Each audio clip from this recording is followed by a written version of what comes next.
দর্শক এখন একটু এই পদ্মা ব্যারেজ নিয়ে আমি একটু কথা বলতে চাই, সরাসরি যেতে চাই রাজবাড়িতে। সেখান থেকে যুক্ত আছেন আমাদের সহকর্মী রুবেলুর রহমান। রুবেল, এই ব্যারেজটি হলে আসলে কি ধরনের সুবিধা এখানকার এলাকার মানুষরা পাবেন একটু আপনার মাধ্যমে জানতে চাই।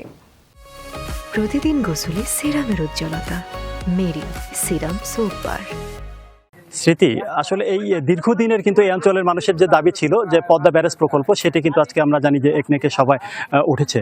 তো এই পদ্মা ব্যারেজ যদি হয় তাহলে এই অঞ্চলে কিন্তু আমরা যেটি জেনেছি যে এখানে একটা আন্দোলনরত একটা কমিটি ছিল, জাতীয় দ্বিতীয় পদ্মা সেতু এবং পদ্মা ব্যারেজ জাতীয় কমিটি। সেই কমিটির নেতৃত্ব দিচ্ছিলেন রাজবাড়ী 1 আসনের জাতীয় সংসদ সদস্য এবং সংস্কৃতি প্রতিমন্ত্রী আলী নিয়াজ মাহমুদ খৈয়ম। তিনি আমাদেরকে যে বিষয়টি জানিয়েছেন যে এই পদ্মা ব্যারেজ প্রকল্পটি যদি রাজবাড়ীর পাংশায় বাস্তবায়িত হয় তাহলে এই অঞ্চলের কিন্তু রাজবাড়ী সহ দেশের 26টি জেলা কিন্তু এর সুফল ভোগ করবে। বিশেষ করে কৃষি ক্ষেত্রে যে সেচ প্রকল্প, এছাড়া কিন্তু নানাবিধ যে উন্নয়ন, যে নদী তীরবর্তী জেলাগুলো নানাবিধ যে উন্নয়ন, সেই উন্নয়ন কিন্তু সাধিত হবে বলে তারা আমাদেরকে জানিয়েছেন। এবং এই পদ্মা সেতু আন্দোলনের জন্য তারা যে দীর্ঘ আন্দোলন করে আসছিলেন তারই কিন্তু একটি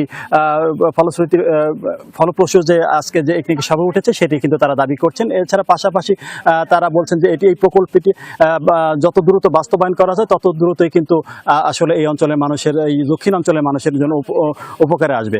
আরেকটি বিষয় জানিয়ে রাখতে চাই, এই শুষ্ক মৌসুমে কিন্তু যে ভারতের ফারাক্কা বাঁধের কারণে কিন্তু এই শুষ্ক মৌসুমে যে পদ্মা, সেই পদ্মা বা পদ্মাতির আশেপাশে যে শাখা নদী সেগুলো কিন্তু শুকিয়ে যায়, যার কারণে কিন্তু যে সেচ প্রকল্প সহ পানি বিষয়টি সেটি কিন্তু বাধাগ্রস্ত হয়। তবে এই পদ্মা ব্যারেজ প্রকল্পটি বাস্তবায়িত হলে